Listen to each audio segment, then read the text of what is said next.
Welcome to খেলার বাণী।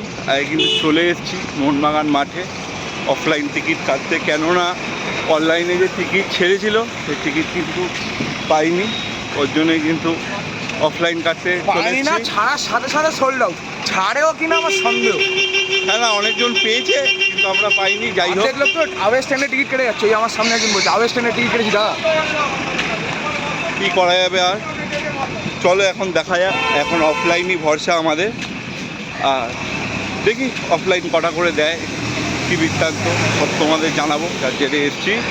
চলো মোহনবাগান মাঠের সামনে যাই, আগে দেখি কি চলছে ওখানে, তারপর তোমাদের সাথে আমি কথা বলছি। তোমরা ভিডিওটা দেখতে থাকো।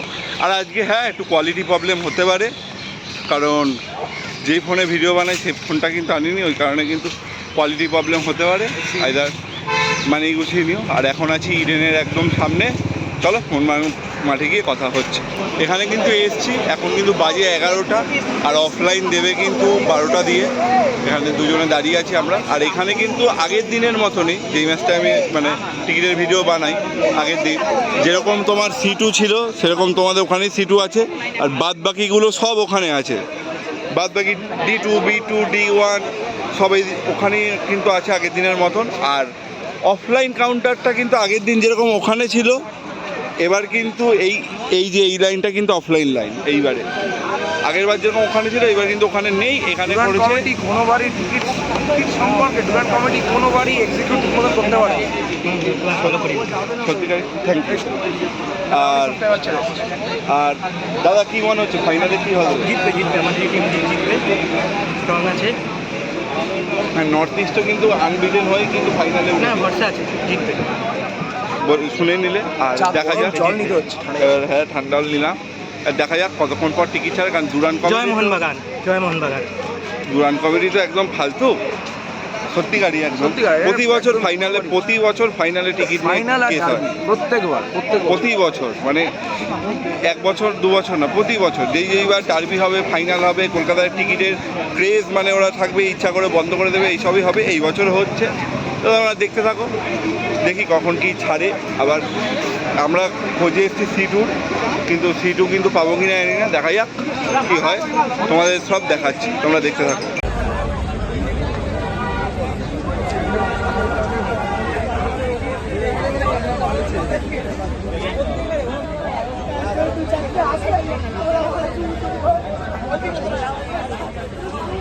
তোমরা দেখতেই পেলে কত লাইন, এখনও অনেক লাইন। 12টা দিয়ে টিকিট দিয়ে বলেছিল লাইন আছে, আর ওই পারে একজন দেখতে পাচ্ছি হাত নাড়াচ্ছে। 12টা দিয়ে বলেছিল, এখনও দেওয়ার নাম নেই।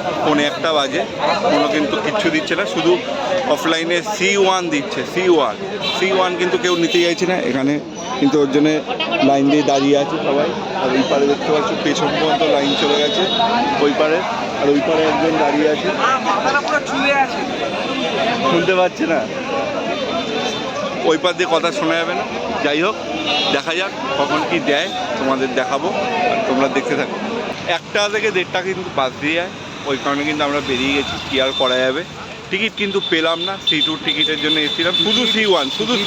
আর এবার সায়নদা যা বলার বলবে। ওখানে লাইনে তো ছিলাম, লাইনে ছিঁড়ে ক্যাজরাও দেখেছি, লাইনের পিছন দিকেও ক্যাজরা দেখেছি। C2 সব রাখা আছে, টেবিলের নিচে সব রাখা আছে, সবকটা সন্ধ্যের পর ব্ল্যাকারদেরকে ধরিয়ে দেবে। আর বেস ক্যাম্প আছে, ওগুলো ওইগুলো তো কমপ্লিমেন্টারি, ওদের কাছে ওগুলো ডিফারেন্ট, বাট দেন ওগুলো কোনো অসুবিধা নেই। কিন্তু যাদের প্রাপ্য, মানে একটা অফলাইনে তো কিছু কোটা থাকে, সেগুলোও দিচ্ছে না। সবকটাই বেঞ্চের তলায় রাখা আছে, বলছে C2 নাকি শেষ, C1 দেওয়ার। এবার আগে তো দিনে এরকম হতো না, আগে যেই টিকিট চাইতো, ইভেন গুড্ডুদার সাথেও আমার যখন কথা হলো সেও বললো যে কি আগেকার দিনে সেরকম হতো না, যেই টিকিট চাইতো সেই টিকিটই পেয়ে যেত। এখন সেটাও হচ্ছে না, লোকেরা সকাল থেকে লাইন দিয়েছে, ভোর 4টে থেকে লাইন দিচ্ছে, কিন্তু কেউ টিকিট পাচ্ছে না। একটু আগে বললো C1 দেবো, এবার কিছু পাবলিক যারা ক্যাজরা করতে আসে তারা ক্যাজরা করছে না, C1 নেবো না, খালি C2ই নেবো। এবার তাদের জন্য কী করেছে, C1টা দেওয়া বন্ধ করে দিচ্ছে না, 1 ঘন্টা ওখানে দিকে। এরকমভাবে অর্গানাইজ করে, এরকম আর অর্গানাইজারও খুবই মানে কমিটির ওপরে আর কী বলবো, মানে এটা খুবই এম্বারেসমেন্ট একটা কমিটির নামে। আর সবাই কিন্তু দূর দূরান্ত দিয়ে এসছে, শুধু C1 অফলাইন, শুধু C1। আর C2 টিকিট কালকে যখন আমরা মানে কাটতে যাই, আমরা দুজনেই যখন কাটতে যাই, তখন মানে একদম পুরো সোল্ড আউট করে রেখে দিয়েছিল, মানে অপশন দিচ্ছে, সিটুর অপশন দিচ্ছে, সিলেক্ট করছি, তারপরে যখন মানে বুক পেমেন্ট করতে যাচ্ছি, না পেমেন্টের আগেই যখন বুক করতে যাচ্ছি তখন কিন্তু দেখাচ্ছে সোল্ড আউট। তাহলে এইটা কেন? হ্যাঁ, তুমি টিকিট পেয়েছো? হ্যাঁ, টিকিট অনলাইনে কাটলাম, অফলাইনে তো ও। পাওয়া যাচ্ছে না। অনলাইন D2 না, D2 কাটলাম। ও, এই যে সবারই কিন্তু এক প্রবলেম, কাটলাম, কি সবাই করবো? কিন্তু D2 কাটছে, অ্যাভেজ স্ট্যান্ডার্ড D2 কাটছে সবাই। স্ট্যান্ডে কিছু করার নেই, আমাকে খেলা তো দেখতে হবে রাও। অ্যাওয়ে স্ট্যান্ড ছাড়া কোনো উপায় নেই, কেন এখানে সিটুর কোনো বলছে কোনো গল্পই নেই, সিটুর নাকি টিকিটই নেই। আর আছে কি নেই নাকি বলেও যাচ্ছে। ম্যানেজমেন্ট কি বলবো, চলো জয় হ্যাঁ। মনমোহন। আর দেখতেই পেলে সবাই কিন্তু ক্ষুব্ধ, কেউ D2 কাটছে, কেউ T1 কাটছে, পাচ্ছে না লোকে টিকিট। এবার তো যারা ডাইহার্ট সাপোর্টার তারা তো খেলা তো দেখবে, তারা যার জন্য যে যা পাচ্ছে কেটে কালকে নিচ্ছে। তোমাদের মধ্যে এখানে আসবে, দেখবে ব্ল্যাকাররা 300 টাকার টিকিট 700 টাকা 800 টাকা বিক্রি করছে এই মাঠের বাইরে। হ্যাঁ, এইখানেই ব্ল্যাকাররা হচ্ছে, ওখানেই কিন্তু এই যে দেখতে পাচ্ছ এখানেই কিন্তু আশেপাশে সব ব্ল্যাকাররা কিন্তু এখন ভর্তি পুরো একদম। আর তোমরা দেখতেই হবে আসলে, সবার কাছে কাছে কিন্তু বাঁচ টিকিট আছে, তারা কিন্তু ছাড়তে যায় না। আর তারা কখন ছাড়বে? যখন টিকিট এখানে সোল্ড আউট পুরোপুরি হয়ে যাবে, তারা বলবে আমার কাছে আছে, কটা লাগবে, এই লাগবে সে লাগবে, এই কিন্তু বলবে। আর এখানেই কিন্তু ঘুরে বেড়াচ্ছি মানে ভিডিওতেই দেখতে পাবে, যে ভিডিওতে দেখালাম কত লাইন, সেই ভিডিওটাতে কিন্তু দেখতে পাবে। আর তাতেই কিন্তু ব্ল্যাকার দেখলেও দেখতে পারো। আমার জেঠু কালকে রাত্রিবেলা মারা গেছে, আর সকালবেলা আমার হসপিটাল যাওয়ার কথা, পোস্টমর্টম হবে। যাই হোক, হসপিটাল না গিয়ে আমি এখানে এসেছি, হসপিটাল যাওয়ার আগে না টিকিটের টিকিটটা নিয়ে এখান থেকে যাবো, কিন্তু সেটাও মানে এতটা এম্বারেসিং, আর মানে কি বলবো, খুবই হ্যারাসমেন্ট এটা একটা। শুনতেই পাচ্ছ সবারই কিছু না কিছু প্রবলেম আছে। মানে আমি তো এরপরে কালকে আসতে পারবো কি না জানি না, আসবোই না যদিও, সম্ভব না, সম্ভব বলে দিচ্ছি। কারণ দেখো, সবাই কাজে কলেজ আছে, কাজ আছে, সায়নদার অফিস আছে, এরকম সবার সব কিছু কাজবাজ ফেলে সবাই আসি টিকিটের জন্য। টিকিটই যদি না পাই, হ্যাঁ যদি সিটুটা ছাড়তো শেষ হয়ে গেছে সেটা মানা যায়, যে না ছেড়েছিলাম শেষ হয়ে গেছে। একদম। আমরা কিন্তু অনেকক্ষণ আগেই এসেছি, একদম কিন্তু লাইনের কাছাকাছি দাঁড়িয়েছি। যদি একটা বাঞ্চ কি দুটো বাঞ্চও ছাড়তো আমরা তাও অনেক ticket পেতাম, ডেফিনেটলি পেয়ে যেতাম। কারণ যদি একজনকে যদি দুটো করেও দিত ডেফিনেটলি আমরা পেয়ে যেতাম। আমাদের দুটো টিকিটই দরকার, তো পেয়ে যেতাম।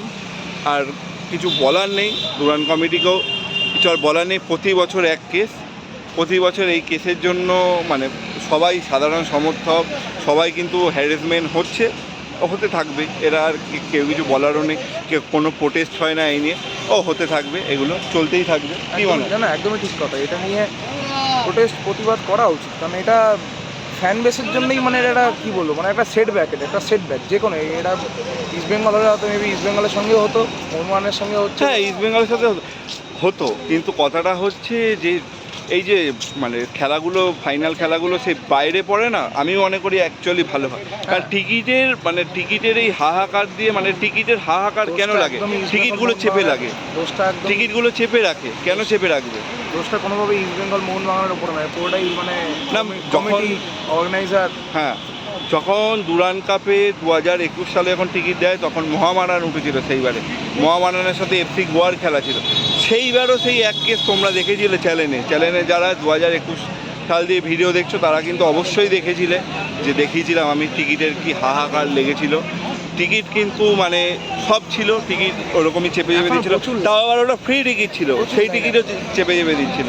আর এখনও দেখতে পাচ্ছ, এই দেখো এদিকে আমি দেখাবো, এই যে দেখতে পাচ্ছ পেছন দিকটা পুরো দেখতে পাচ্ছ লাইনে ভর্তি আছে, ওরকমই কিন্তু টিকিট নেই।